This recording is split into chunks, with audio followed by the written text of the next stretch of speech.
Yo, what's going on, everyone? Chilling in the boat, getting it cleaned up, getting the wife's car detail cleaned up, getting the truck cleaned up. It's 60-some degrees out right now, but we are about 15 minutes away, hopefully before this video is over, of a big fat storm and a cold front. It's supposed to get down to like 10 degrees tomorrow night. So yeah, 50-degree drop. It's sprinkling right now, so doing my crankbait combo arsenal. What I throw for crankbaits, I also double as like jerk baits and other stuff. So we're gonna start off with long bombing, deep stuff. This is gonna be this rod currently is the 805 CB glass. I actually prefer the non-glass version. I bought this one on accident, so I gave it hell anyway. This is my deep cranking for like 5XDs, 6XDs, 8, 10XDs. I would not, you can throw the 10XD on it. It's fine if you lob it. But for 10XDs and bigger, I would prefer the 806. But this handles like the Duo 16s and the 20s really well because they don't pull like a dinner plate. They're just more aerodynamic in the water. They're a little bit nicer to cast. They bomb with their magnetic casting weight transfer system in there. The Duo crankbaits are amazing. Great hooks, paint, everything. But for my deep to like semi-deep, I would use the 805 CB. Awesome rod.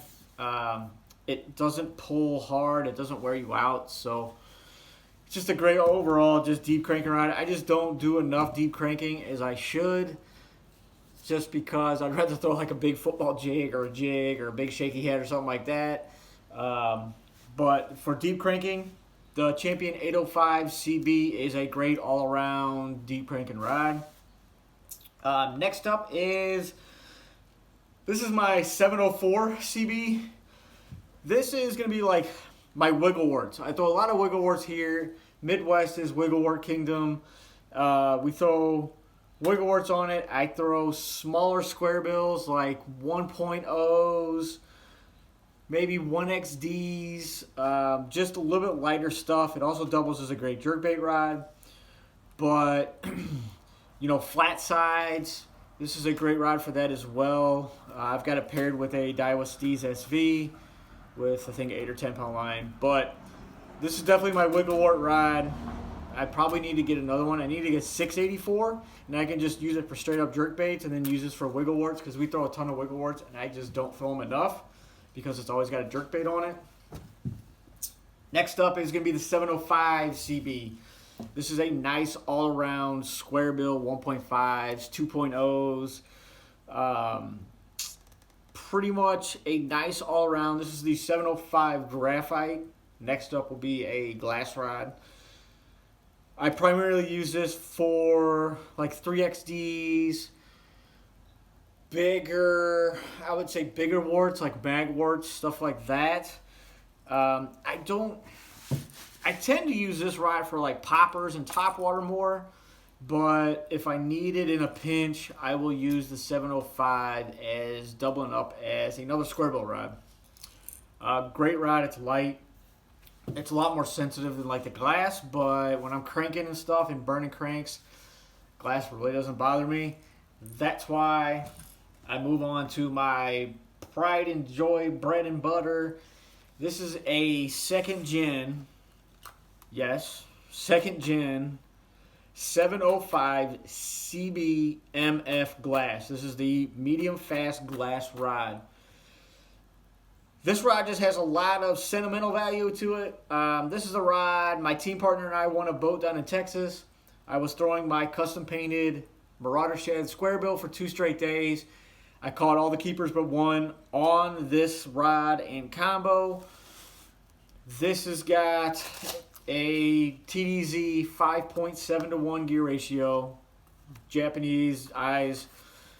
This has got 15 pound Lake Fork Power Silk. I also throw a lot of Invisex as well, like 15 and 17 pound Invisex. I prefer a slower gear ratio reel just because I'm a fast cranker anyway. So mechanically I can slow myself down. But this rod has caught thousands and thousands of fish.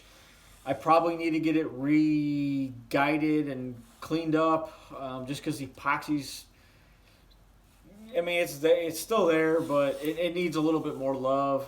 I prefer the CBMF glass because I am burning crankbaits typically around cover, around laydowns, rock, and I wanted the moderate fast action, so I am not ripping the hooks away from the fish when they crush it.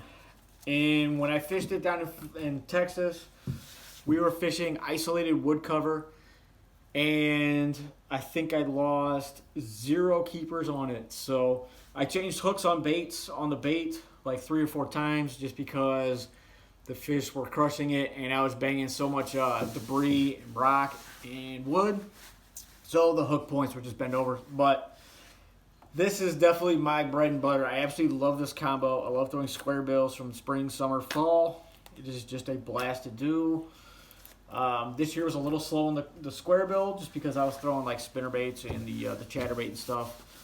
But those are my 4, pretty much covers all the gamuts on square billing and cranking in general. I would say for the money, if you're looking for a starter square bill topwater rod, the Fury 705 is a good rod. The new Cadence should be a great rod. The Fury's a little bit slower action. It feels a little bit more dead to me. It's a little bit heavier. I would probably go and step up to a Champion. If you want the square bill rod, the 705 CBMF glass is it. Deep cranking for feel and everything, I would go 805 CB.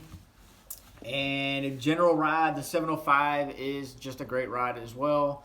I just like that glass. I like that moderate action, a little bit softer action to it. So other than that, that's it. I'm going to close the garage because it is about to get nasty here. So smash that thumbs up, guys. Post down below. I've got posted, you saw my other one, my Pixie Zilla, like tutorial how to. I'll probably do another one. I've got more rods. So thanks, guys. We'll talk to you guys later.